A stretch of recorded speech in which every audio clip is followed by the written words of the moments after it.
I'm 3D Luke, and I've been writing down random 3D printing ideas and putting them in this bowl. As the ideas have accumulated, I saw an opportunity. This series involves me randomly drawing an idea from the bowl and making a video about accomplishing whatever.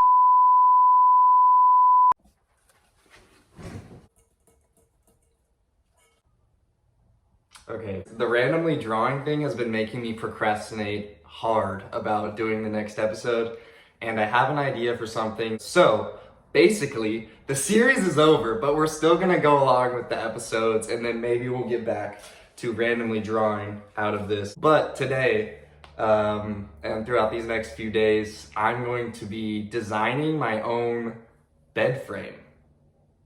I'm curious to see how much it's gonna cost to make and also how long it's gonna take to build the part, because I have something in my head, but I just need to get behind the CAD software and make it. Okay, so this is what we're working with, and we're just going to make a little platform to raise those wood panels off the ground a little bit. So the original idea was to create a piece that would connect to itself over and over to make a platform that the wood slats would sit on. I quickly realized I would need to print over 40 of these and connect them, and also design some sort of corner piece, and I just wasn't confident with how the math would add up and if the design would be strong enough.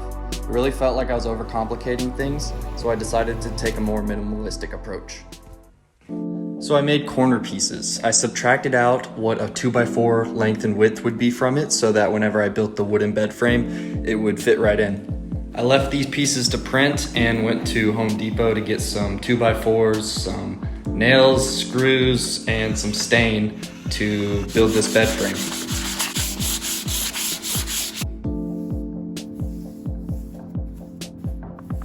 So the corner pieces are finished, and the nice thing about these is that I print the same exact design 4 times and just rotate it 90 degrees, so it's a lot less involved than having to connect a bunch of pieces together. I also wanted to design a middle piece to provide some support in the middle of the bed, because I wasn't sure if having a long piece of 2x4 supporting a whole bed and a person's body was a good idea. So yeah, I built these middle pieces. So now, to protect my floors and also make sure that the pieces wouldn't slide around on the floor, I put on these felt pads. I moved away the old pieces and brought in these 6 different bed frame pieces.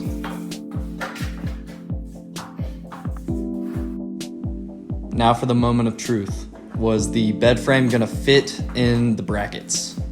The wood frame fit perfectly into the brackets, and now my idea was finally coming to life. All that there was left to do is get my bed on it and see if it would hold my weight.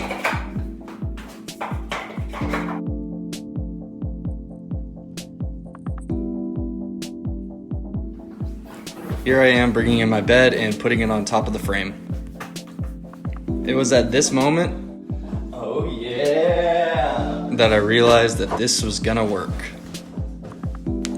The mattress fit perfectly on top of the frame. The 6 points of contact provided the perfect amount of design while also upholding the minimalistic idea that this had started from.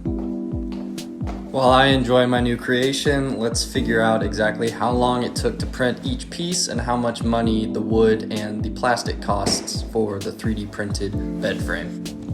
So we have 2 middle pieces, 4 corner pieces, wood stain, screws, sandpaper, and those corner brackets I used to hold the pieces of wood in place, and the wood itself, which I got 5 pieces of 8-foot long 2x4s, which brings us to a grand total of $72.75. And a few things here. If you already have the screws, sandpaper, and stain, it's gonna cost a lot less. Wood is very cheap, and the whole FDM factor of 3D printing means that you're only using the materials that you need to use. You're not starting with a block and whittling it down. You're starting with nothing and building it layer by layer. It took about 60 hours to print the 6 different pieces that I needed to build this bed frame.